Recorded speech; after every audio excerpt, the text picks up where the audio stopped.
नमस्कार, आप सभी का स्वागत है कबीर रेडियो 107.8 एफएम पर और मैं हूं आपके साथ आरजे समर। दोस्तों, आप सभी को बता दें कि आज हम पेट क्लिनिक पर पहुंचे हुए हैं और ऐसे में आज हमारे साथ बातचीत के लिए डॉक्टर आशीष कुमार सर हैं, जिनसे हमारी बातचीत होगी वर्ल्ड एनिमल डे पर कि जो भी एनिमल हैं उनकी देखभाल कैसे कर सकते हैं। तो सबसे पहले तो सर आपका बहुत बहुत स्वागत है। धन्यवाद। सर, सबसे पहले तो हम आपसे जानना चाहेंगे कि वर्ल्ड एनिमल डे की अहमियत क्या है और इसका उद्देश्य क्या है? इसका उद्देश्य ये है कि लोगों को जागरूक किया जाता है कि जानवर को जो है जागरूकता बढ़ाने के लिए कि उसका कैसे देखभाल करना है और लोग जानवर के प्रति कितना अवेयर हैं कितना नहीं है, इसके लिए जो है ये जागरूकता चलाई जाती है, अभियान चलाया गया है। सर, हम आपसे जानना चाहेंगे कि पालतू जानवरों की देखभाल के बारे में लोगों की सबसे बड़ी गलतफहमी क्या है? सबसे बड़ी गलतफहमी ये है कि लोगों का जो है खान पान पे ध्यान देना, रख रखाव, लोग जो है गलत तरीके से रख रखाव करते हैं जानवर का। जैसे इस समय बारिश का सीज़न है, मौसम है, तो लोग क्या करते हैं कि इसमें पानी में ही उसको छोड़ देते हैं बांध करके। तो इससे क्या होता है कि तमाम बीमारियां, बैक्टीरियल, वायरल, फंगल जो भी बीमारियां होती हैं वो एनिमल को होती है। गांव में कुछ ऐसी जगह है जहाँ पे लोगों के पास सुविधाएं नहीं हैं, फिर भी लोग रखे हुए हैं, तो उस टाइप के लोग जानवर रखते हैं, उसी पानी में छोड़ देते हैं। तो ये सब बीमारियों के जो है वो है, इसको हमें जो है इसके बारे में विचार करना चाहिए, हमें उनकी फैसिलिटीज़ के बारे में सोचना चाहिए। आशीष सर, हम आपसे जानना चाहेंगे कि आजकल कौन से स्वास्थ्य मुद्दे पालतू जानवरों के लिए सबसे ज़्यादा हैं? क्या चीज़? स्वास्थ्य मुद्दे पालतू जानवरों के लिए सबसे ज़्यादा हैं, कौन कौन से मतलब बीमारियाँ? अच्छा, बीमारियां जैसे आजकल स्वास्थ्य से रिलेटेड, जैसे अगर लार्ज एनिमल की बात करें तो उसमें जो है ऐसी बीमारियां जैसे खुरपका, मुंह पका, ये सब बीमारियां होती हैं जो लार्ज एनिमल को ज़्यादा इफेक्ट करती हैं। जो प्रोडक्टिव एनिमल होते हैं जैसे हमारे गांव में भैंस है, गाय है, बकरी है, इन सब में थोड़ी बीमारियां ये सब होती है जिससे किसान को काफ़ी नुकसान सहना पड़ता है।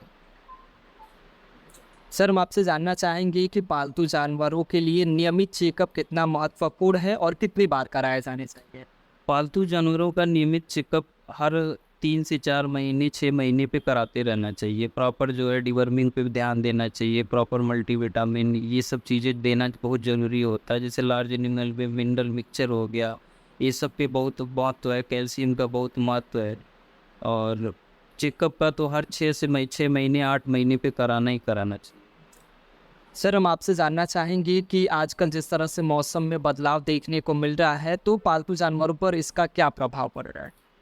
इसमें प्रभाव ये पड़ रहा है कि जैसे मौसम चेंज हो रहा है, तो एनिमल को कभी कभी क्या होता है, मौसम चेंजिंग में खान पान छोड़ देते हैं, फीवर आना और रेस्पिरेटरी प्रॉब्लम आना, ये सब थोड़ी सी कॉमन बीमारियां हैं जो मौसम चेंज होने के अकॉर्डिंग क्या आती तो इससे बचने के उपाय क्या हैं? हैं। बचने के उपाय ये है कि हमको सावधानियां बरतनी चाहिए, उनको देख रेख करना चाहिए। जैसे मौसम कभी कभी बीच में बारिश हो जा रही है, अचानक से फिर धूप हो जा रहा है, तो हमको यही प्रोटेक्शन देना है कि जैसे बारिश में अगर हो रही है तो जानवर भीगने ना पाए, अगर धूप हो रही है तो धूप में जानवर ना जाने पाए, यही प्रोटेक्शन है।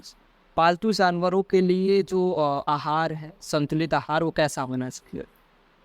आहार जो होना चाहिए वो साफ़ सुथरा होना चाहिए, न ज़्यादा मॉइस्चर होना चाहिए, फंगल फीड नहीं होना चाहिए। जैसे गांव में या अगर हम देखा जाए तो भूसा जिसको बोलते हैं एक्स्ट्रा, बहुत ज़्यादा फंगल वाला होता है तो उसको भी नहीं देना चाहिए। अगर हम कंसनट्रेट देते हैं जिसमें खली हो गया, चूनी हो गया, चोकर, ये सब चीज़ें देते हैं तो ये भी साफ़ सुथरा देना चाहिए। पानी पीने वाला पानी भी स्वस्थ होना चाहिए, साफ होना चाहिए। सर, हम आपसे जानना चाहेंगे कि पालतू जानवरों के जो मालिक हैं उनको आप क्या संदेश देना चाहेंगे ताकि जो पालतू जानवर है उनकी देखभाल वो कर सके अच्छे से?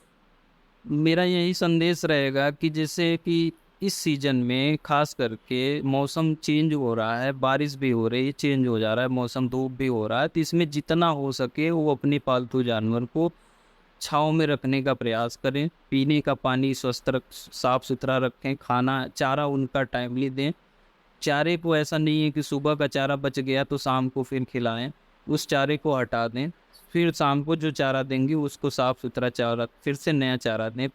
यही उनके लिए ये है। बाकी टाइमली चेकअप कराना बहुत ज़रूरी होता है एनिमल को, सबसे महत्वपूर्ण होता है उनकी डिवर्मिंग करानी, जो कीड़े की दवा लोग बोलते हैं गाँव में, ये देना ज़रूरी है। बीच में लीवर टॉनिक देना ज़रूरी है, कैल्शियम ज़रूरी है, जो मिल्क प्रोडक्टिव एनिमल है जैसे जो दूध देता है उसके लिए है। सर हम आपसे जानना चाहेंगे ये जो पेट क्लिनिक है इसमें जो पेट्स हैं उनकी देखभाल कैसे की जाती है और समय समय पर कौन कौन सी दवाएं होती हैं? देखिए पेट को ये है कि जैसे अगर आप पेट पपी अगर आप पालते हैं, आजकल लोग जो है बहुत ही लोगों का जो है लवर हो गया है, डॉग लवर के टाइप में बोल सकते हैं आप, पेट लवर बोल सकते हैं। तो लोग क्या कर रहे हैं कि डॉग को पेट को खरीद परचेज करके ला रहे हैं, फिर इसके बाद इसको कुछ पेरेंट्स ऐसे हैं जो पेट लवर हैं जो अच्छे से देख रेख कर रहे हैं। कुछ लोग हैं कि उनका वैक्सीनेशन टाइमली नहीं कराते। वैक्सीनेशन इज मोस्ट इम्पॉर्टेंट पेट। जैसे वैक्सीनेशन का ये है कि जो डॉग और कैट में जो बीमारियां होती है, जैसे डॉग की अगर बात करें तो उसमें पार्वोवायरस की बीमारियां होती है, लेप्टोस्पायरा कैनाइन डिस्टेम्पर, ये बीमारियां होती हैं। तो इन सब बीमारियों से बचने के लिए हमको वैक्सीनेशन टाइमली कराना चाहिए। और एक होता है रेबीज। रेबीज का जिसको अभी आप लोगों ने देखा होगा, एक प्रोग्राम चला था रेबीज डे का, जी अभी तो 28 सितंबर को था। उसमें ये होता है कि जैसे रेबीज एक ऐसी बीमारी है जिसका कोई इलाज नहीं, तो उसका एक ही इलाज है, वो भी है वैक्सीनेशन। इसीलिए हम अपने पेट को हमें क्या करना है कि टाइमली वैक्सीनेशन ज़रूर कराना चाहिए।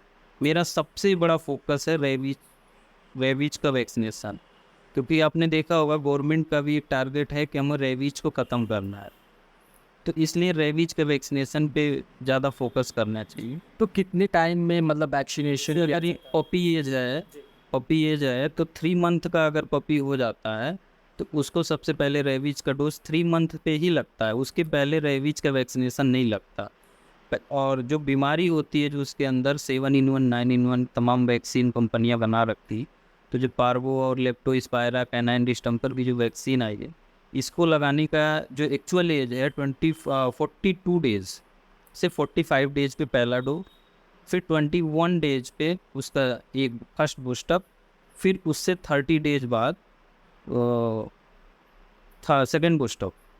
इसके कराने के बाद हम फिर इसको रेबीज की तरफ ले जाते हैं, मतलब रेबीज की वैक्सीनेशन 90 डेज पे कराते। 90 डेज पे फर्स्ट वैक्सीनेशन हो जाएगा, फिर उसका सेकेंड वैक्सीनेशन जो सेकेंड बूस्टअप होता है, फर्स्ट बूस्टअप वो आपका जो है 120 डेज पे, 1 महीने के बाद। क्योंकि आप भी जानते हैं कि कोई भी वैक्सीन अगर हम लगाते हैं तो जब तक उसका बूस्टअप नहीं हो जाए तब तक वो बॉडी में काम नहीं कर। क्योंकि हम लोगों को भी कोरोना का लगा था तो उसमें भी 1 साल के बाद बूस्टअप दे लेना पड़ा। अब आपसे जानना चाहेंगे कि आजकल लोग पपी तो ला के घर पे रख लेते हैं लेकिन देखभाल सही से नहीं कर पाते हैं, उनको सही आहार नहीं दे पाते हैं। वैक्सीनेशन तो महत्वपूर्ण है ही जिसके बारे में आपने बताया, लेकिन आहार कैसा होना चाहिए? आहार देखिए पेट का ये है कि जैसे जो भी प्रोडक्ट कंपनियां बनाती हैं आजकल, न्यूट्रिशन उसमें अच्छा होता है, फैट अच्छा होता है, जो भी बॉडी के रिक्वायरमेंट के हिसाब से उन्होंने बना रखा है। मैं ये नहीं कहूँगा कि ये प्रोडक्ट ये खिलाएं, लेकिन जो भी प्रोडक्ट खिलाएं स्वस्थ प्रोडक्ट खिलाएं। ऐसा नहीं है कि कुछ भी उठा के दे दिए, मूली गाजर खीरा ये सब लोग खिला देते हैं। कभी कभी होता है कि पेट वोमिट करने लगता है, डाइजेस्ट नहीं कर पाता, क्योंकि उनका डाइजेस्टिव सिस्टम उतना वो नहीं होता, क्योंकि वो छोटे एज पे पपी एज पे रहते हैं तो हर चीज़ को डाइजेस्ट नहीं कर पाते। इसलिए हमको चाहिए कि उनको वही फूड देना चाहिए जो वो आसानी से डाइजेस्ट कर लेगा, और उनकी डिवर्मिंग पे भी विशेष ध्यान देना चाहिए। अगर पपी एज है तो हर 15-15 दिन पे डिवर्मिंग करानी चाहिए 3 मंथ तक। 3 महीने के ऊपर अगर हो जाता है पपी तब उसको हमें हर 3-3 महीने पे करानी। सर हम आपसे जानना चाहेंगे कि जो भी पपी या फिर पेट पाल रहे हैं तो उनको आप क्या संदेश देना चाहेंगे और कौन कौन से ऐसी महत्वपूर्ण बातें जिन पर विशेष तौर पर उन्हें ध्यान दें? देखिए मेरा फर्स्ट सबसे पहला ये है कि पपी का टाइमली वैक्सीनेशन आप करा के रखें, टाइमली डिवर्मिंग करा के रखें। उनको जो भी न्यूट्रिशन की कमी आ रही है जो भी है, ये वेटनरी डॉक्टर जो वेटनरियन होते हैं जो पोस्टेड होते हैं, गवर्नमेंट हॉस्पिटल भी हैं यहाँ पे, गवर्नमेंट या प्राइवेट जो भी वेटनरी डॉक्टर हैं उनसे कंसल्ट करें। कोई भी प्रॉब्लम अगर आपको लगती है कि हमारे पेट को ये प्रॉब्लम है तो तुरंत अपने नज़दीकी वेट के पास जा कर के उसको दिखाएं। खान पान पे विशेष ध्यान दें, डिवर्मिंग कराते रहें, यही एक सुझाव है उनके से। बहुत बहुत धन्यवाद सर बातचीत करने के लिए। Thank you. आपको बता दें कि अभी हमारे साथ डॉक्टर आशीष सर थी जिनसे हमारी बातचीत हो रही थी वर्ल्ड एनिमल डे पर। साथ ही जो भी पेट को पालने की तैयारी कर रहे हैं या फिर पालना चाह रहे हैं तो इन बातों का खास ध्यान रखें, यह बहुत ज़रूरी है। आप बने रहिए कबीर रेडियो 107.8 FM के साथ। धन्यवाद।